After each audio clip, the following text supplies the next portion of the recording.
August 29 நம்ம கோல்ட்ல ஒரு நல்ல செல்லிங் ஆப்பர்ச்சுனிட்டி கிடைச்சிருக்கு. லாங் டெர்ம் டார்கெட் பிரைஸா நமக்கு 2446. ஸ்டாப் லாஸ் அப்படிங்கிறது ஜஸ்ட் நம்ம வந்து 2530 அப்படிங்கிறத வைக்க போறோம்.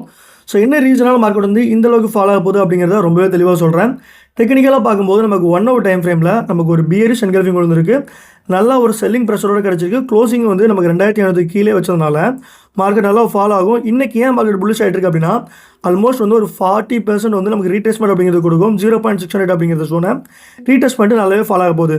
ஸோ இந்த பீரிஷ் என்கல்ஃபிங் ஏன் வேலிட் அப்படின்னு சொல்கிறேன் அப்படின்னா, ஒரு ஹைட் கிரியேட் பண்ணும்போது நமக்கு வந்து ஒரு வேலிடாக பீரிஷ் என்கல்ஃபிங் விழவே இல்லை. இங்கே பாருங்கள் ஒரு சேஃபான கன்ஃபர்மேஷன் கிடச்சிருக்கு.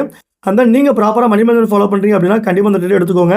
கொஞ்சம் இல்லை ரொம்பவே ப்ராஃபிட்ஸ் கொடுக்கும். அந்த இந்த அனலைசிஸோட லைவ் சிக்னல்ஸ் வந்து நம்மளோட விஐபி சேனலில் கொடுப்பேன். ஜஸ்ட் நம்ம ரெக்கமெண்ட் பண்ணுற ப்ரோக்கரேஜில் ஜாயின் பண்ணி அந்த சிக்னல்ஸ் எப்போ ஓப்பன் பண்ணணும் க்ளோஸ் பண்ணணும் அப்படிங்கிறத தெரிஞ்சுக்கோங்க. அந்த நீங்கள் ட்ரேட் பண்ணுறது யூஎஸ்டி வேணும் அப்படின்னு வச்சிங்கன்னா டிஸ்கிரிப்ஷனில் இருக்க நம்பருக்கு கால் பண்ணுங்கள். அந்த எந்த மாதிரி இருந்தாலும் சரி ப்ராப்பராக ஸ்டாப் லாஸ் யூஸ் பண்ணுங்கள்.